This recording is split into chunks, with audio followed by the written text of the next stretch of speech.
every morning, before the world even touches you, before life asks anything from you, before destiny takes its first step toward you, you unknowingly commit a silent act of self-destruction. Not with alcohol, not with cigarettes, not with junk food, but with something far more dangerous: your mind. You open your eyes, and instantly, you invite chaos. Your phone lights up, messages, notifications, news, comparisons, fear, pressure. In those first fragile minutes of waking up, when your mind is pure, open, and unguarded, you allow the entire world to invade you, and you don't even realize what you've done. Buddhism teaches that the first moment of the day sets the direction of your suffering or your peace. Yet millions of people wake up and immediately feed their mind with stress, anxiety, and unconscious reactions. You call it a routine, but in truth, it is a deadly habit. A habit that steals your clarity before the day even begins. A habit that quietly programs your mind for restlessness, anger, dissatisfaction, and endless craving. Most people wonder why they feel anxious all day, why they feel tired without working, why they feel empty even when life looks fine. They never look at the morning. Today, I will reveal the one thing you must never do in the morning, according to ancient Buddhist wisdom, and how this single mistake is ruining your mental peace, your focus, and your life direction. If this message resonates even a little, like this video, subscribe to the channel, because what you are about to hear might change how you experience every single day of your life. Now listen carefully. The deadly morning habit: reacting before becoming aware. The most dangerous thing you can do in the morning is this: react to the world before becoming aware of yourself. Buddhism teaches sati, mindfulness, awareness before action, stillness before movement. But what do most people do? They wake up and immediately react. They react to messages they didn't ask for, problems they can't solve yet, news that spreads fear, other people's lives, successes, opinions. Before your feet even touch the ground, your mind is already running a race it never chose. This is where suffering begins. 1. You hand over your mind before owning it. In Buddhism, the mind in the early morning is compared to clear, still water. No waves, no disturbance, no dirt. It is the only moment in the entire day when your consciousness is not yet polluted by expectations, memories, fears, or roles. You haven't become a worker, a fighter, a provider, or a survivor yet. For a few precious minutes, you are simply aware. But most people destroy this moment without hesitation. They wake up, and before their feet touch the ground, their hand reaches for the phone. That single movement is not harmless. It is symbolic. It means you chose the world before you chose yourself. The moment the screen lights up, the mind that was calm becomes occupied. Messages appear. News appears. Someone else's urgency becomes your urgency. Someone else's opinion becomes your emotional trigger. You didn't even decide to think. Thinking was forced upon you. You didn't breathe. You didn't pause. You didn't ask, "How am I?" You were invaded. This is what Buddhism warns against. Not technology itself, but unconscious entry into mental noise. When you begin the day reacting, you have already surrendered. From that point on, your thoughts are no longer chosen. They are hijacked. That's why the day feels rushed even when nothing urgent happens. That's why irritation comes faster than it should. That's why patience feels thinner than usual. You wonder why a small inconvenience ruins your mood, why a single message drains your energy, why silence feels uncomfortable. It's because your mind never belonged to you that day. Look at real life. A man wakes up and scrolls for 10 minutes. He reads about rising prices, someone's success, a political argument, a complaint from work. By the time he gets out of bed, his nervous system is already activated. He hasn't moved, but internally, he's been running. At breakfast, he's not present. At work, he's reactive. At home, he's exhausted. Nothing dramatic happened, but his peace was stolen at dawn. A woman wakes up and checks messages immediately. One text feels cold, one reply is delayed. Her mind fills the silence with stories. Doubt enters, anxiety settles in. The rest of her day is colored by something that wasn't even real, just a thought formed in an unguarded moment. Buddhism teaches that the mind is a mirror, but every morning, people throw dust on that mirror and then complain they can't see clearly. Once you start the day in reaction, the pattern continues. You react to traffic. You react to words. You react to problems. You don't respond with awareness, you explode with impulse. And impulse always leads to regret. This is why monks guard the morning fiercely, not with force, but with reverence, because they understand something modern life has forgotten. The first moments decide the mental posture of the entire day. If you don't own your mind first thing in the morning, someone else will. Your boss, the news, social media, past wounds, future fears. And once the mind is owned, the body follows. You walk faster than needed. You eat without tasting. You listen without hearing. You speak without thinking. By night, you feel drained, but you don't know why.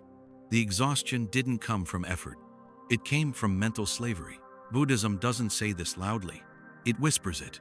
Suffering doesn't start with tragedy. It starts with carelessness. Carelessness with attention. Carelessness with awareness. Carelessness with the sacred silence of morning.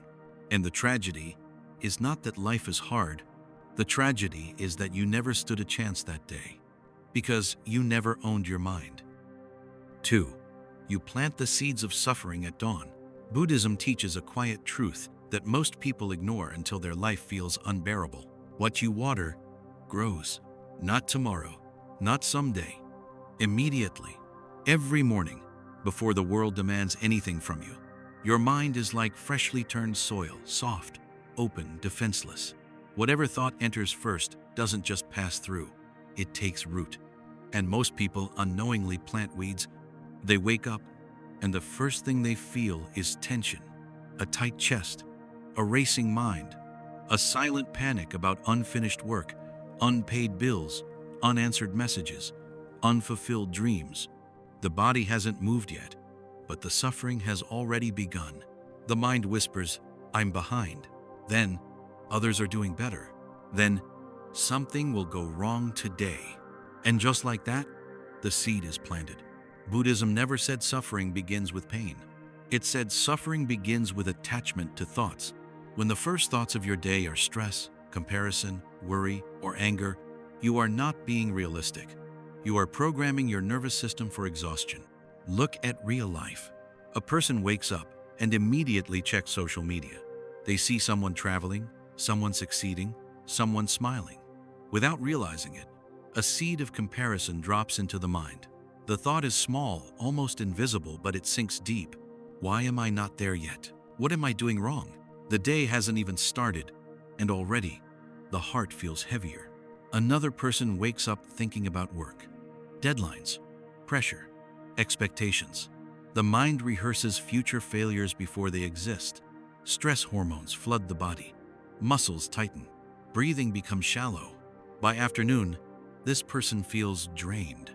They say, "Today was exhausting." But nothing extraordinary happened.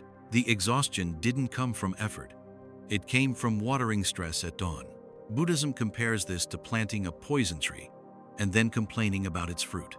You cannot water worry in the morning and expect peace at night. You cannot feed anger at sunrise and expect patience by noon. You cannot cultivate comparison and expect self-respect. Yet people do this every day. They wake up angry about yesterday. They wake up afraid of tomorrow. They wake up measuring themselves against others. And then they wonder why joy feels distant. What makes this even more dangerous is that these seeds grow silently. You don't notice them in the moment. You notice them when small inconveniences feel unbearable. People's words hurt more than they should. Silence feels uncomfortable. Rest doesn't feel refreshing. That's when the seed has already grown roots. Buddhism teaches that the mind is a field, not a battlefield. You don't fight thoughts, you choose what to nurture. But most people never choose. They let the morning decide for them. A harsh alarm, a stressful notification, a fearful headline. These become the first drops of water. And by evening, the mind is overgrown. You lie in bed at night, exhausted but unable to sleep. Thoughts replay, regret appears, anxiety returns. You blame life, you blame people, you blame circumstances. But the truth is uncomfortable. The suffering didn't come from the day. It came from the seed you planted unknowingly at dawn. This is why Buddhist monks protect the early morning fiercely. Not because they fear the world, but because they understand cause and effect. Karma doesn't wait years. It begins with the first thought. A calm morning plants clarity. A grateful morning plants contentment. A mindful morning plants resilience. But a restless morning plants suffering. And once planted, the mind keeps watering it automatically. This is not punishment. This is not fate. This is conditioning. And the moment you see this clearly, you feel something unsettling. You realize how many days of your life felt heavy, not because life was cruel, but because you unknowingly poisoned the roots. The tragedy is not that suffering exists. The tragedy is that it often begins before we even open our eyes fully. 3. You live in others' reality, not your own. The moment you wake up and consume the world immediately, something subtle but devastating happens. You don't start your day. You enter someone else's. Before you feel your own breath, before you understand your own emotional state, before you recognize your own presence, you step into another person's reality. Their urgency becomes your urgency. Their success becomes your comparison. Their opinions become your inner dialogue. Their chaos becomes your mental climate. And the tragedy is you never noticed the switch.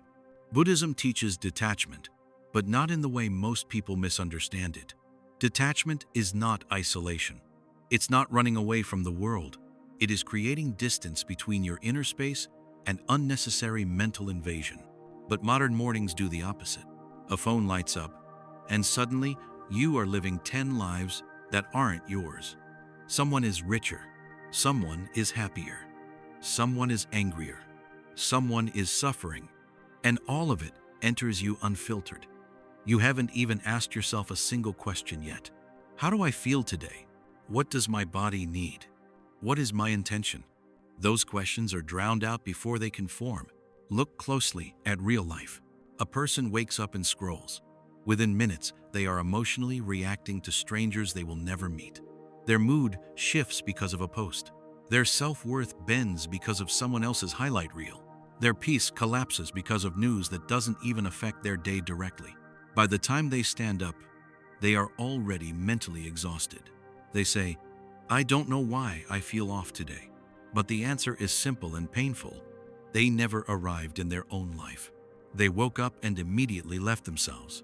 Buddhism teaches that your inner world must be established before you engage with the outer one. Otherwise, the mind becomes homeless, wandering from thought to thought, place to place, never settling. This is why people feel disconnected, even when surrounded by information. This is why people feel lost, despite being constantly updated. This is why silence feels uncomfortable, because silence would force them to finally meet themselves. And that meeting has been postponed for years. If you cannot sit with your own breath for 5 minutes in the morning, just 5, then understand this clearly. You will spend the entire day searching for peace in other people, other achievements, other distractions. You will look for it in validation. You will look for it in productivity. You will look for it in noise. And peace will remain absent, because peace does not live outside. It never did. Buddhism says the mind becomes disturbed not because the world is loud, but because we invite the noise inside without boundaries. Every morning you fail to establish your own inner ground, you become vulnerable. Every opinion shakes you. Every delay irritates you. Every problem feels personal. You are not responding from clarity, you are reacting from invasion. This is why small things hurt deeply. This is why you feel restless without knowing why. This is why even good days feel incomplete. You lived them, but not as yourself. You lived them as a version shaped by others' realities. A monk once said, "If you do not know where you stand, every wind will move you." And that is modern life. People wake up without standing anywhere inside themselves. So the first wind news, messages, comparisons, pushes them off balance. And they spend the rest of the day trying to stabilize something that was never grounded. By night, they feel empty. Not because life took something from them, but because They were never fully present to receive it. The cruelest part? This suffering feels normal. People believe this restlessness is just how life is. They don't realize it is a self-inflicted exile from their own inner home. Buddhism doesn't ask you to abandon the world. It asks you to arrive in yourself first, because the one who does not live in their own reality will always feel like a guest everywhere, and a guest never rests. 4. You train your brain for restlessness.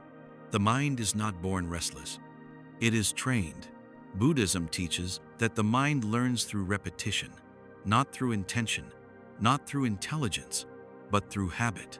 What you repeatedly expose the mind to becomes its natural state, and nowhere is this training more powerful than in the morning.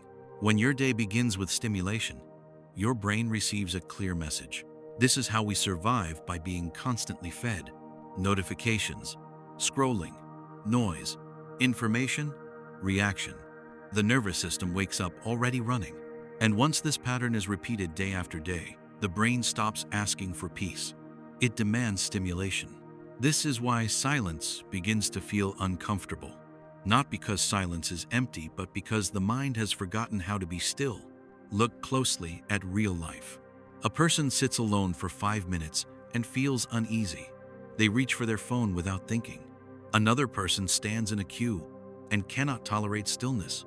Earphones go in. Music, podcasts, anything, just not quiet. At night they say, "I'm tired." But the truth is darker. They are not tired. They are restless. Buddhism describes this as tanha, craving. Not craving for pleasure, but craving for mental movement. The mind becomes addicted to change, to input, to novelty. And like all addictions, it demands more over time. This is why being alone starts to feel heavy. Not because loneliness is painful, but because stillness reveals what stimulation was hiding. Unprocessed emotions, unanswered questions, suppressed discomfort. Stimulation doesn't heal these things, it covers them. And the brain learns this escape route very well. Each morning that begins with stimulation reinforces the same lesson. Avoid stillness. Avoid silence. Avoid yourself. Over time, the mind becomes unable to rest, even when life allows it. Vacations don't refresh. Weekends don't calm. Sleep doesn't feel deep, because restlessness has become the default setting. Buddhism warns that constant stimulation is a form of suffering, not because it is loud, but because it keeps the mind hungry. A hungry mind cannot be satisfied, no matter how much it consumes. You scroll and feel empty. You watch and feel distracted. You listen and feel unsettled. The mind is full, but never fulfilled. This is why people panic in silence, why they avoid early mornings, why they fear moments with nothing to do. Stillness feels like a threat, because in stillness, the training ends and awareness begins. And awareness is uncomfortable for an untrained mind. A monk once said, "The mind that cannot sit quietly is a mind that is running from itself." Modern life doesn't question this running. It celebrates it. Busy is praised.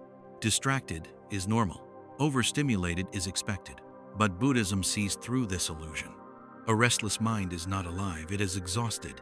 This is why even joy feels short-lived. The mind jumps from one experience to the next, never landing long enough to feel content. Pleasure fades quickly. Peace feels foreign. And the tragedy is not that life lacks beauty. The tragedy is that the mind no longer knows how to stay. Every morning you choose stimulation over stillness. You sharpen this restlessness. You strengthen the habit of escape. And by night, you wonder why your thoughts won't slow down. They won't because you trained them not to. The suffering didn't come from the world being noisy. It came from a mind that forgot how to be quiet. Buddhism doesn't ask you to eliminate stimulation. It asks you to not begin your day enslaved by it. Because the first moments teach the mind what to expect. And a mind that expects noise will never recognize peace, even when it's right in front of it. 5. You miss the most powerful moment of the day. In Buddhist practice, early morning is not just a time on the clock. It is a threshold, a rare crossing point between sleep and waking, between the unconscious and the conscious, between who you were yesterday and who you will become today. It is the only moment when the mind has not yet put on its armor. The ego is quiet then, not gone but resting. The mind is soft, not weak but open. Awareness is closest, not forced but natural. This is why monks rise before the world, not to escape life, but to meet it before it hardens.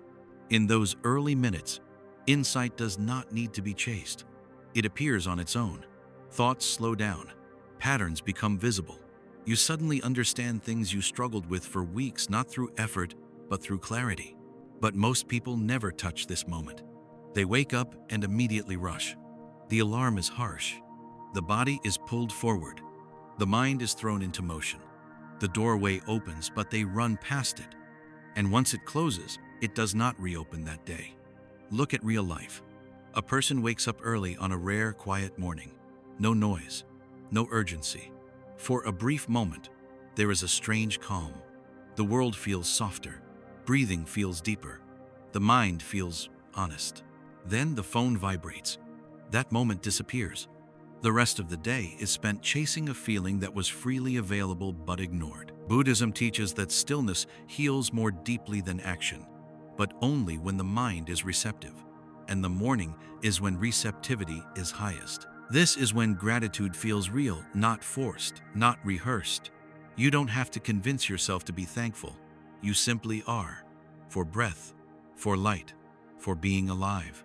But when this moment is missed, gratitude becomes an exercise, not an experience.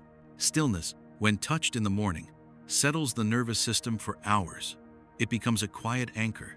Even when problems arise, they do not shake you completely. But when it is skipped, the mind becomes reactive. It chases calm externally through productivity, entertainment, approval. And calm never comes. This is why people say, "I'll rest later." Later never heals what the morning could have. Buddhism understands impermanence deeply. It teaches that moments do not wait. When awareness is available and ignored, it dissolves. The early morning does not punish you for missing it. It simply moves on. And the cost is subtle but devastating. You lose depth. You lose perspective. You lose softness. Life becomes louder. Reactions become sharper. Peace becomes conditional. You spend the rest of the day searching through work, through distraction, through accomplishment, for something that was standing quietly at your door. This is the quiet tragedy of modern life. People chase retreats, vacations, silence, healing, but they step over the most powerful moment of the day every morning. Buddhism does not call this a mistake. It calls it ignorance of timing. Not everything is available at all times. Some doors only open briefly. The morning is one of them. And when you miss it, the mind hardens. The ego wakes fully. The world takes over. By night, you are tired not because the day was heavy, but because you never anchored yourself in awareness. The sadness is not loud. It's gentle. You don't even know what you lost, only that something feels missing. And that is the deepest loss of all. What to do instead? You don't need elaborate rituals. You don't need hours of meditation or expensive retreats. You don't need to wake up at 4 a.m. or chant ancient mantras. All you need is awareness, a single intentional moment before the world steals it from you. When you wake up, before the phone buzzes, before the news hits, before the chaos begins, just sit still, even for 2 or 5 minutes. That is enough. 2 minutes of stillness may sound trivial, but it is the doorway to everything you have been unconsciously searching for. Sit in a comfortable posture. Close your eyes or soften your gaze. Feel your body waking up, the weight of your limbs, the rise and fall of your chest, the rhythm of your heartbeat. Notice the subtle tremors, the tension, the relaxation that exists before the day begins to pull you in every direction. Just be. Then breathe. Don't control it. Don't force it. Just observe. Inhale. Exhale. Feel the air move in and out. The breath becomes an anchor, holding you in the present, while the world is still asleep. This is not empty practice. It is the first assertion that you belong to yourself, not the demands, distractions, and comparisons that will flood your day. As you breathe, observe your thoughts, but do not react. Watch the mental chatter rise and fall, like clouds passing over a sky. Some thoughts will tempt you: worries, plans, fears, even anger. Do not engage, let them pass. Buddhism calls this mindfulness. This simple act rewires the mind at its most plastic moment before it learns to run, react, or chase. It is the antidote to anxiety, comparison, and restlessness. Let the mind settle naturally. Feel the rare stillness that has been missing in your life, sometimes for years. In these quiet moments, insight arises effortlessly. You notice patterns in your reactions, glimpses of gratitude, small awakenings of clarity that would otherwise be drowned by the morning's noise. You are planting seeds that will guide your attention, your mood, and even your choices for the rest of the day. Do this consistently, not once, not when convenient, but every morning. 2 or 5 minutes is all it takes to begin reclaiming the day before it is claimed by chaos. And the effect is astonishing. Life itself may not change, but you do. Your responses sharpen. Your patience deepens. Your awareness expands. The same problems arrive. The same people speak. The same distractions appear, but they no longer control you. The grip of suffering loosens. Because you have taken the one step most people ignore, you have met yourself first. This is the secret Buddhism has whispered for centuries. One mindful moment in the morning can determine the trajectory of your entire day. You don't need extraordinary circumstances to find peace. You need intentional stillness, awareness, and the courage to sit with yourself before surrendering to the world. When you do this, you realize something profound. Everything external may remain the same, but you become unshakable from within. And once that happens, suffering begins to lose its power over you. As we conclude, the morning is not just a time of day. It is the silent architect of your mind. How you begin determines how you think, how you feel, and how you respond. The first moments after waking are more powerful than hours of effort later because the mind is fresh, open, and unshaped. What you allow to enter first, whether peace or chaos, stillness or noise, sets the blueprint for every thought, every emotion, every reaction that follows. The mind, once formed, decides the day. A restless mind creates restless hours. A distracted mind chases the wrong things. A worried mind magnifies small problems into mountains. Conversely, a calm, aware, and intentional mind can turn ordinary moments into clarity, ordinary tasks into presence, and ordinary challenges into opportunities to grow. Your day reflects the state of your mind, and your mind reflects how you begin it. And the day, in turn, decides your life. One day, built on impulse and distraction, compounds into weeks of exhaustion, months of regret, and years of silent dissatisfaction. One day started with awareness, gratitude, and stillness compounds into weeks of clarity, months of growth, and years of deep freedom. Life is nothing but a collection of days, yet the quality of those days depends on what you did in the first few minutes each morning. Stop destroying your peace without even realizing it. Stop handing over the most sacred moments of your day to screens, to news, to other people's problems, and to the noise of the world. Guard your mornings like a treasure, because they are the seedbed of your thoughts, your decisions, and your happiness.